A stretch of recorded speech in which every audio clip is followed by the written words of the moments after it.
স্পষ্ট ভূমিকা আমরা দেখতে পাচ্ছি না।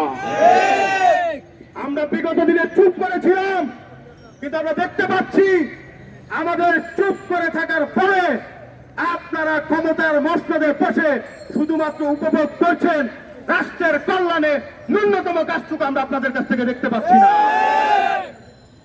আমরা স্পষ্টভাবে হুঁশিয়ারি দিয়ে বলতে চাই, রক্তের উপর দাঁড়িয়ে যেই সরকার আপনারা রয়েছেন, আবার নতুন করে রক্তপাতের সূচনা হোক এমন কিছু করার পরিকল্পনা যদি করে থাকে কেউ, সেটিকে নস্যাৎ করার সর্বোচ্চ চেষ্টা করেন।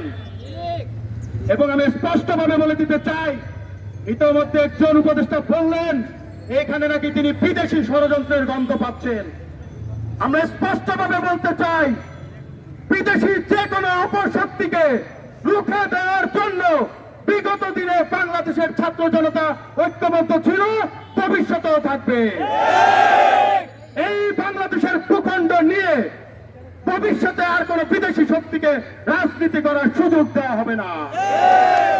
যদি কেউ মনে করে থাকে বিদেশি কূটকৌশলের মাধ্যমে, এই অন্তর্বর্তীকালীন সরকারের কাছে আপাতের মাধ্যমে ভবিষ্যতে কোন একটি গোষ্ঠীকে ক্ষমতার মসনদে বসার প্রলোভন দেখিয়ে কেউ বাংলাদেশের ভূখণ্ড ছিনিয়ে নেবেন, তারা প্রকাশ স্বর্গে বসবাস করছে, তারা দিবাস্বপ্ন দেখছেন।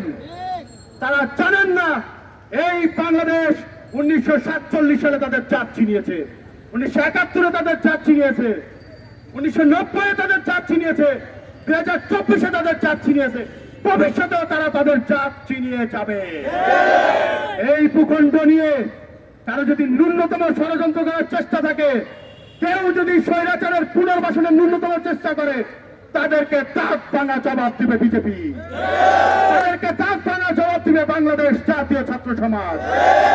মনে রাখতে হবে, বাংলাদেশের প্রশ্নে আমরা সবাই এক এবং ঐক্যবদ্ধ, বাংলাদেশের সুরক্ষায় আমরা সকলে এক এবং ঐক্যবদ্ধ। আমাদের মত পার্থক্য থাকতে পারে।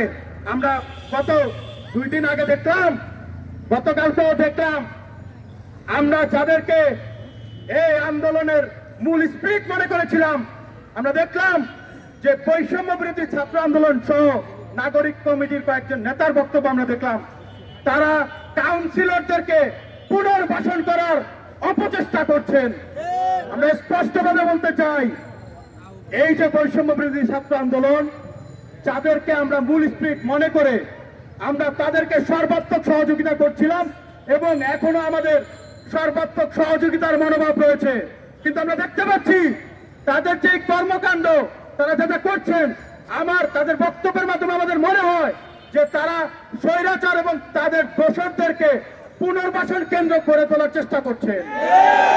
আমরা স্পষ্টভাবে বলতে চাই, যদি কোনো গোষ্ঠী ভবিষ্যতে ক্ষমতায় আসার জন্য